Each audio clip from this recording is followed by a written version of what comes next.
the transport shuttle jolted as it broke through Tethra 9's upper atmosphere. Cadet Elias Carter braced himself, hands gripping the harness across his chest. Outside the narrow viewport, the moon's scorched surface stretched in shades of ash and rust, broken only by distant flashes. Earth's first contact with the Xel'Nari was unfolding into its first real war. "First drop nerves," a voice said beside him.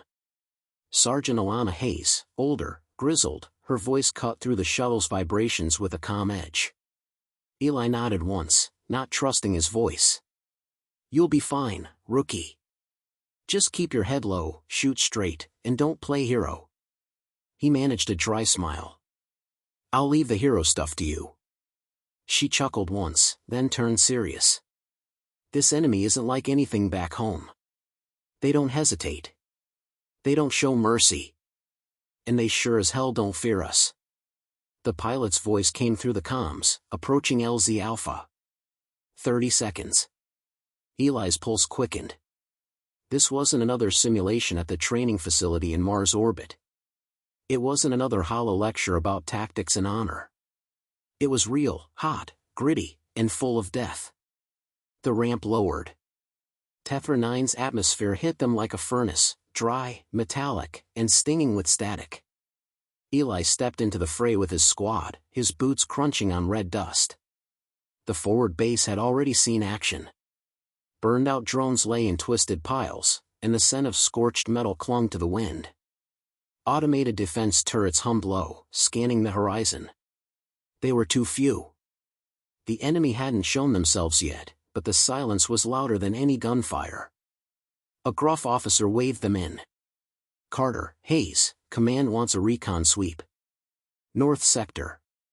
Move now."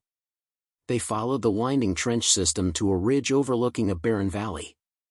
In the distance, movement shimmered on the horizon. Eli adjusted the scope on his rifle. "Contacts?" Hayes asked. Eli nodded. 12. No, 15. Moving fast. Not like anything we've trained for. A screech broke the stillness, a shrill, unearthly howl that made the air vibrate. Then they came. The Xel'Nari weren't just different, they were terrifying. Tall, sinewy, and fluid in motion, their armor shimmered like liquid obsidian. They didn't fire from a distance. They closed ground with blade-like limbs, leaping, darting, shredding. "Engage!" Hayes ordered. Plasma lit up the valley. Eli fired until the rifle's coil hissed red-hot. But every Xel'Nari they downed seemed to be replaced by two more. Their tactics weren't erratic, they were surgical. In minutes, half the recon squad was down. "Fall back!" Hayes yelled. They barely made it to the outpost. Eli stumbled into cover, gasping, blood spattered across his visor, not his. His hands trembled, adrenaline turning his limbs to iron. "What the hell was that?" he muttered. Hayes didn't answer. She was dragging a wounded trooper toward the med unit. Command was in chaos. Holograms blinked with casualty reports. A tall figure stood at the center of the room, General Marcus Carter. Eli's father. The resemblance was unmistakable, the same sharp jaw, the same piercing stare. But Marcus looked colder than Eli remembered. "You're out of your depth," Marcus said, his voice low and harsh. "This isn't a proving ground. You think you're ready, but you're not." Eli stiffened. "With respect, sir, we're holding ground." "Barely. You're reacting. Not leading." Marcus's tone was colder than the winds outside. "You weren't ready, but I let you in anyway. Maybe that was a mistake." The words hit harder than enemy fire. Eli clenched his fists but said nothing. An alarm blared. A sensor tech shouted, "Multiple warp signatures. South perimeter, 10 clicks and closing." Everyone froze. The holomap flickered, Xel'Nari dreadnoughts, 3 of them, descending fast. "They're not probing anymore," Hayes said.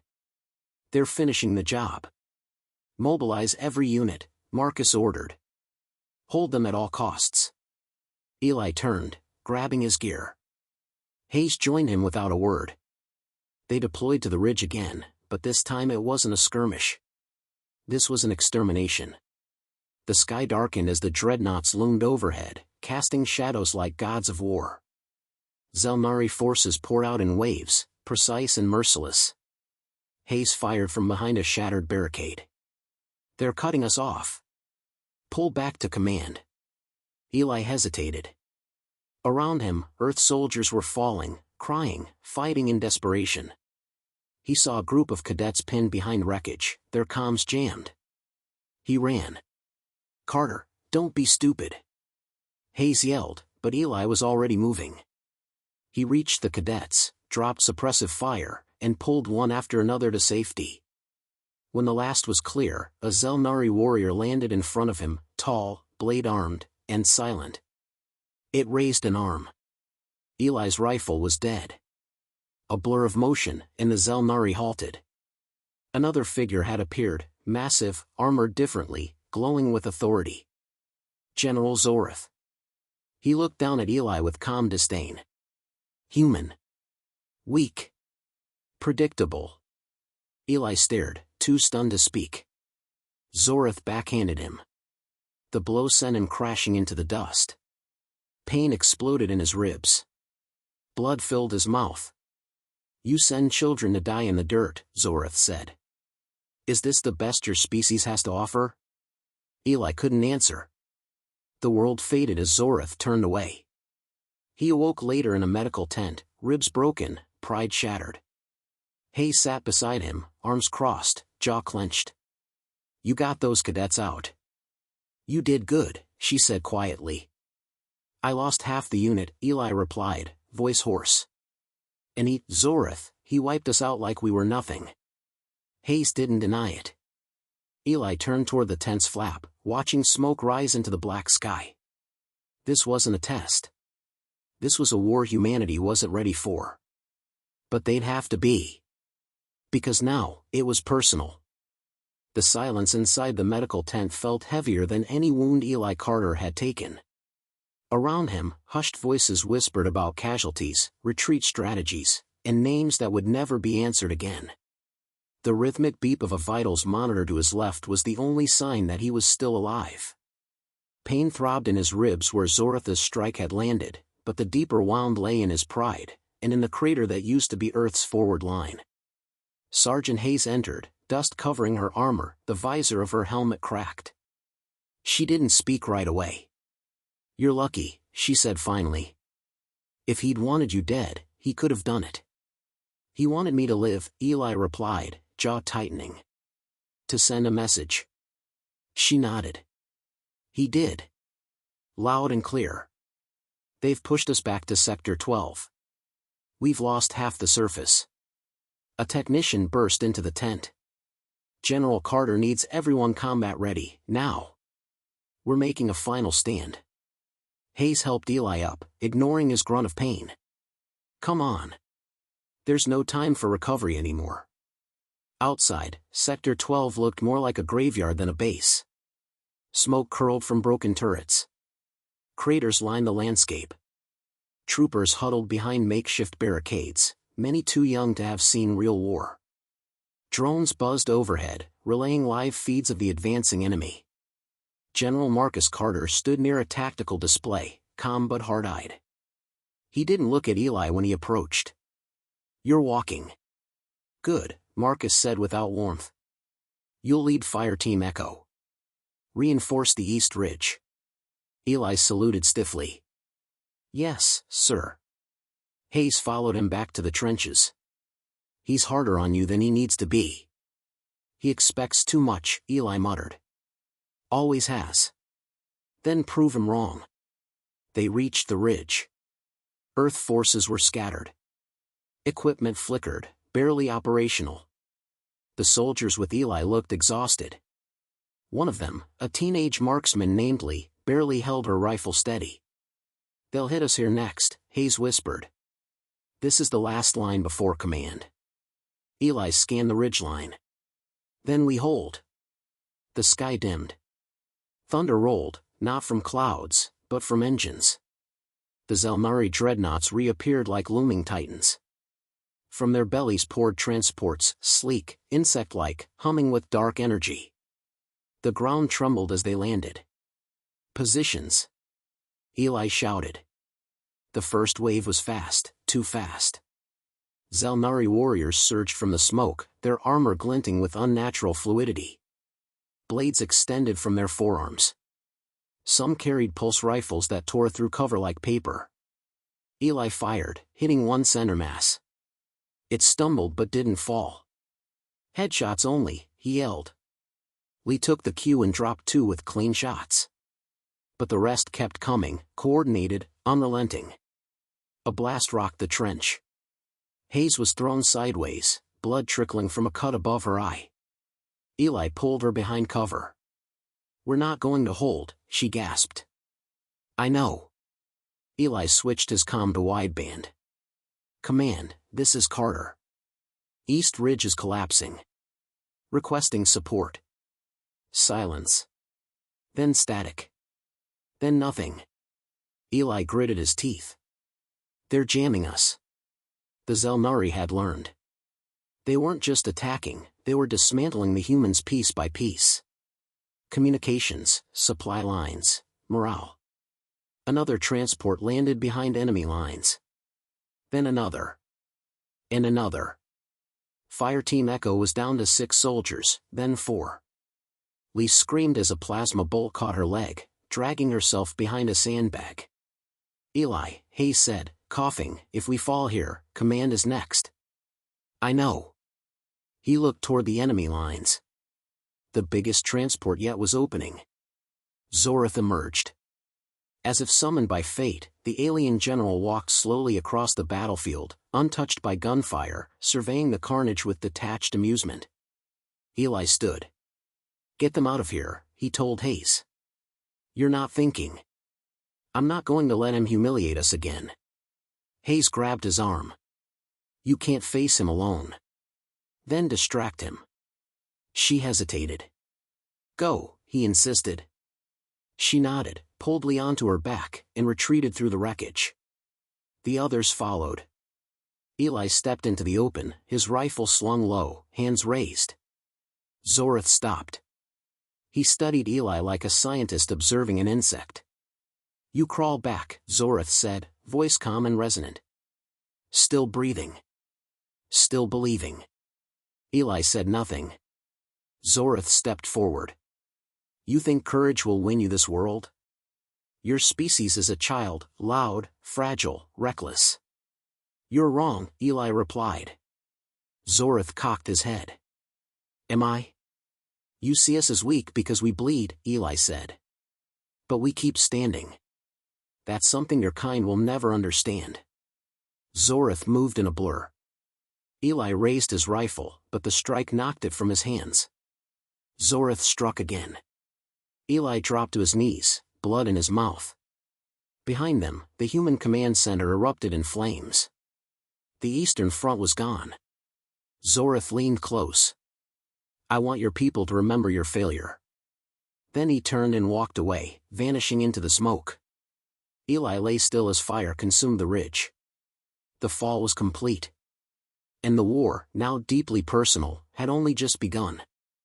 The ash hadn't stopped falling. Days had passed since the East Ridge burned, and the once bustling forward base was now a graveyard of twisted steel and silent comms. The Earth forces were scattered, fragmented into isolated pockets, fighting in shadows. Eli Carter limped through the ruins of what used to be command. A cracked visor hung from his belt. His left shoulder was bandaged with scorched synthwrap, and the plasma burns on his ribs pulsed with dull heat. He wasn't sure how long he'd been out, hours. A day? But when he woke buried beneath rubble, surrounded by charred armor and silence, something shifted inside him. This wasn't about proving anything anymore. This was about finishing something. Footsteps crunched behind him. He turned, plasma knife drawn. "Easy," said Sergeant Hayes, stepping out from behind a collapsed drone turret, her face streaked with dust and blood. "You're tougher than you look." "You made it," he said, voice hoarse. "Barely." Lee didn't. Neither did half of Echo. Her eyes flicked across the remains of their command hub. We've got a dozen survivors, 2 operational drones, and 1 functioning comm relay. Eli lowered his weapon. Where's the nearest rally point? There isn't one. Fleet Command lost contact with the surface. We're cut off. He let the silence sit. Then, quietly, then we don't wait for orders. Hayes raised a brow. You planning something? Not planning. Acting. He pointed toward the smoldering horizon. Zoratha's command ship is tethered to a relay tower north of the crater field. If we can disable it, we kill their coordination. Without that link, their assault lines fracture. You want to take out their comm relay? Hayes blinked. With 12 wounded soldiers? Eli looked her dead in the eyes. With 12 angry ones. The survivors moved at dusk. Camouflaged in scavenged Xel'Nari armor, they crept through the crater fields, the sky glowing a sick orange. Wreckage from both armies littered the landscape. Here, silence wasn't safety, it was the sound of something watching. Eyes left, whispered Denny, a drone tech. Movement, low to the ground. Eli raised a fist. The squad froze. From the shadows slithered a Xel'Nari scout, 4-limbed, serpentine, armed with retractable blades. Eli motioned to hold fire, then whispered, let it pass. They waited until the creature slinked behind a mound, then moved again, quick, quiet. Minutes later, they reached the perimeter of the alien relay site. The structure was grotesque, organic in design, pulsating faintly with green-blue light. 4 towers rose in a perfect square, feeding power to a levitating nexus crystal in the center, which shimmered with dark energy. Denny crouched beside Eli. I can disrupt it. But I'll need 5 minutes inside that tower. Take 3, Eli said. Hayes, you and Rafe take overwatch. Anyone that gets close, drop them. Hayes nodded once and vanished up a ridge. Eli turned to the others. You see Xel'Nari tech, grab it. Anything we can use, we take. If this fails, we give him hell anyway. Then he led them forward. The breach was surgical. The team slipped past the outer sentries and disabled 2 drones using EMP charges. Denny hacked into the side panel of the relay tower while Eli covered her from the flank. The sound of the alien power grid humming up close made the skin on his neck crawl. Inside, Denny worked fast. 3 minutes, she called. Keep them off me. A shriek pierced the night. Eli spun, rifle raised. Zoratha's guards, taller than standard Xel'Nari, cloaked in shimmering red, emerged from the dark, blades out, charging. Contact. Eli shouted, opening fire. Blue blood sprayed as one fell. Hayes's rifle cracked from the ridge, dropping another. But the enemy was relentless. One slammed into Eli, knocking him back. He rolled, brought up his knife, and drove it into the creature's throat. 2 minutes. Denny yelled, her fingers flying over alien glyphs. A blade grazed Eli's side. He turned with a shout and pulled the trigger point blank, vaporizing the attacker's chest. Over the comm, Hayes hissed, more incoming. From the north. Eli looked up. There, above the horizon, floated Zoratha's flagship, massive, dark, and utterly silent. It hovered, watching. Whatever you're doing, Hayes growled, do it now. Denny pulled a final cord. Done. The nexus crystal above began to pulse erratically. Then, without warning, it exploded in a cascade of blue lightning. The air screamed. Across the battlefield, Xel'Nari units paused mid-step, disoriented. Their weapons dimmed. Their communications broke. Coordination snapped. Eli didn't waste the moment. Fall back. Now. The squad fled into the dust as the tower erupted behind them, sending shards of alien tech flying. Overhead, Zoratha's flagship tilted, then began to rise. Back at the fallback zone, the team regrouped. They'd lost 2 more. Rafe was bleeding out, but smiling. We did it, he whispered. We actually. His words stopped as a dark shadow fell over them.